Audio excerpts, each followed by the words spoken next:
feels like such a long time ago. It's hard to remember, but I do remember really enjoying eating food.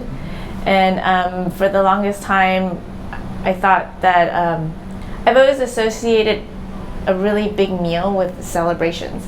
So every time Thanksgiving rolled around, or when we'd have like New Year's festivities, it was always the most exciting part of my childhood, I recall. And I remember one time being bribed by my dad to eat sushi. I was like, I wanted something, and he's like, if you eat all of today's selections, I will gladly buy that thing for you. And I was like, okay, fine. And then I was eating it, and as I was eating, I was thinking, this is really great. This is so delicious. I don't think he's gonna make out from this because I'm enjoying this so much. So I just remember growing up really enjoying food a lot.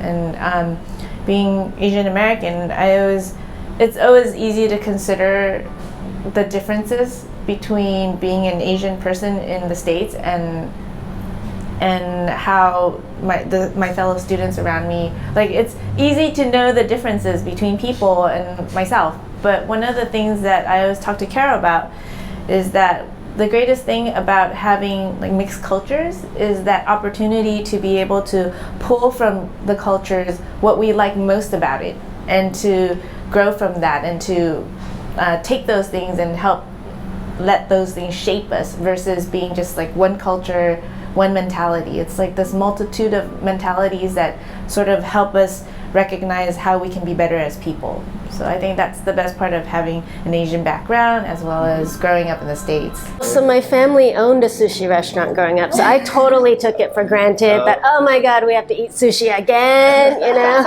It probably wasn't until like high school when I really realized how lucky I was to have a family that was constantly cooking, you know, fresh food and having all that fish, you know, supplied.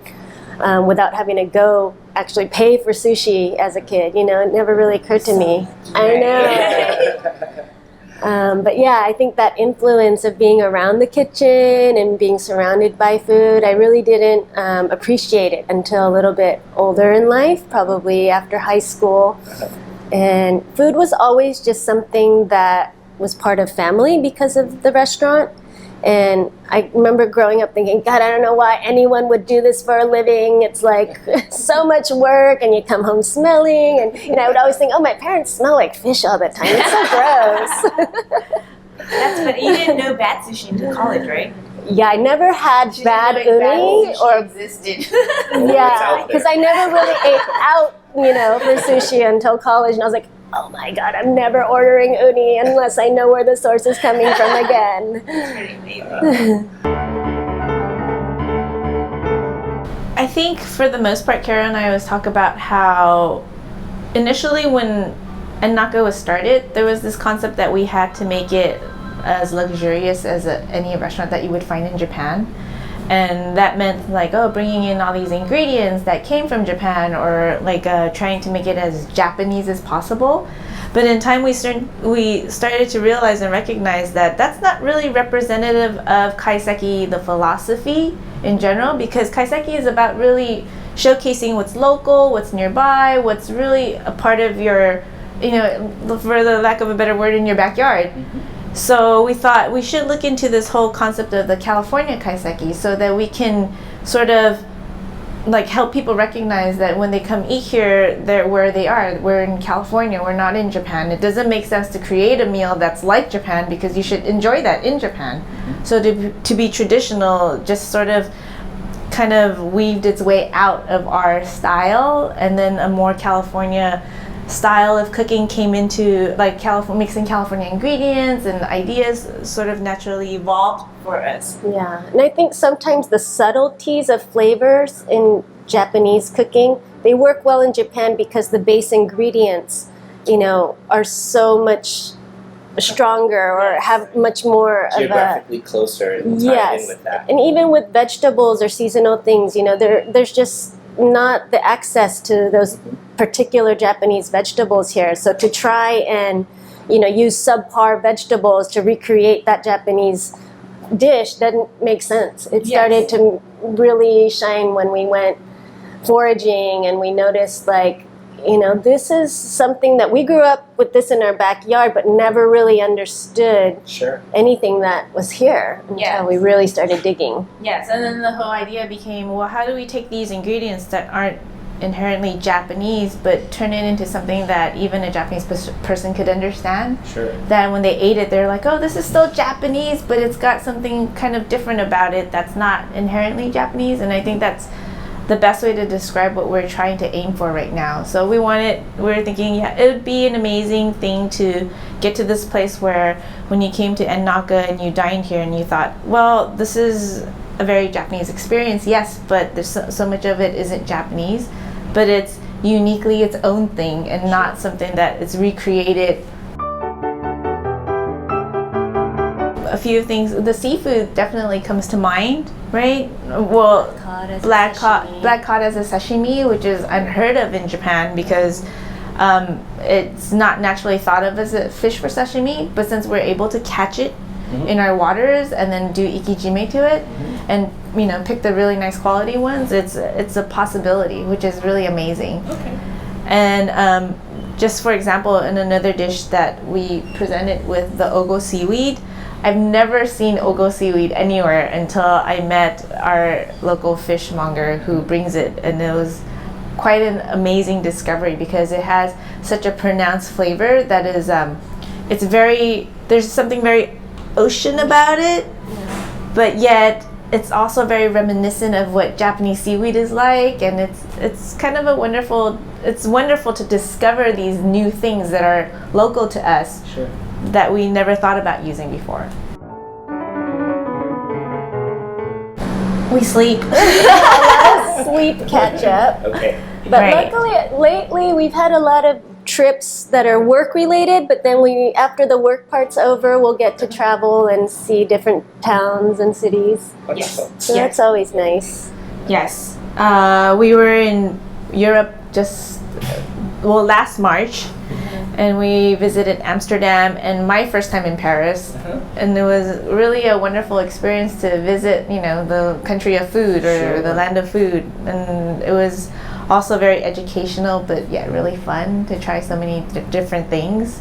We tend to go to Koreatown on our day off quite a Right bit, on. to the Korean spa, and Yes. then post spa, we usually either do like Korean shabu shabu or sometimes Korean barbecue. A little of both. Yes. Yeah. Yes. We have Dan, who's amazing. We work with Farmscape Gardens, and they basically set up everything for us. And then Dan, he's an amazing farmer slash. I think he also owns the company as well. And we've known each other since I think the beginning of their company as well as our restaurant days. And we've been ever since become friends, and we work together all the time. But he does most of the teaching he teaches us what to do, and he shows us how to work the garden right and to turn the soil each season and to hunt for grubs, which is not very fun, but a part of the process. And it's just an amazing thing to sort of really get in touch with Earth. I find it meditating. Like you just sit there and, not sit there, but when we're working on the garden and kind of chatting and planting things, it feels very meditative to me, and it really brings you into that moment where you're just kind of enjoying it for what it is. And I like it a lot. And then Carol does a lot of harvesting. I do a lot of the harvesting of our micros, and right now we have quite a bit of Mizuna, different types that Dan goes a little crazy with the variety, which is great because then next season we know what worked, what didn't. But right now we have a ton of beautiful Mizuna, which Wonderful. works great on plates, and it's just been wonderful to be able to just pick it fresh every day as opposed to purchasing from Sure. the grocery store and having it kind of just sit there. So Yes. and all the little micros, he's wonderful about supplying those on a weekly basis. And so It's wonderful because he always goes out of his way to help us source things that are unique and different aside from the things that we ask him for. And right now he's helped us, we're growing a red turnip. So it's a Japanese red turnip, akakabu. But it's wonderful because we never see it in the markets anywhere. And it was such a great ingredient for us to have during Valentine's Day, because we were able to sort of like take it and use it and turn it into a puree and develop this really beautiful pink color that otherwise wouldn't have come naturally had it not been for this red turnip. So I mean, just to work with all these ingredients that sort of help us become more creative with the work that we're doing it's really inspiring. What do you think, Carol? It's hard to say. When we look back on like last year's Valentine's menu, for example, since we just had Valentine's Day, it was kind of shocking to be like, huh, that's all we did, you know, which is a good sign. I mean, not that we weren't proud of it in that moment at that time, but it's nice to see that progression of how far you've come in a year. Right. I feel like the menus that we're doing now have a little bit more complexity than the original ones that we're doing. Carol does a great job of thinking the dish through even deeper. But to better answer your question, I think what we'd really like to do is, my dream is to create more themed type menus, because I feel like themed menus are so fun to work towards. They're wonderful because they tell a story, or they try to tell a story, and in that telling of story, it's wonderful to be able to somehow get people thinking and maybe have those thoughts be towards something better, a greater cause, something more like to sort of move people into not just eating the food, but having it be a thoughtful piece where it makes you like, Well, we were talking about it this morning, where, you know, we're in such technologically like advanced place in society now, where everyone's on their phone, but eating together is one of the last like real human things, interactions that people still love to do. Sure. And part of what we're trying to do with the food and the whole experience is to continue the joy, you know, that can be felt, or like the human connection that could be felt through food and through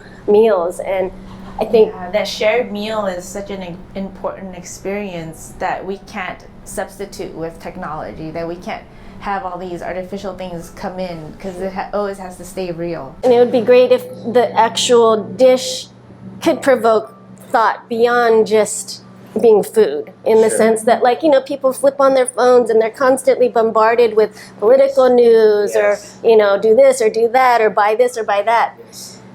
But if you could just sit there and enjoy the food, not just for sustenance, but if it could allow that moment of thought that you're participating in, as opposed to just being fed information. Sure. I think kind of living for the moment. Yeah, just really being there in the moment. Really enjoying it, you know, and not just looking at it feeling as alive, like I'm here in this moment, and just feeling connected to the food, to the person you're eating with, to us in the back cooking it for you, to the servers trying to, you know, provide great service for you tonight.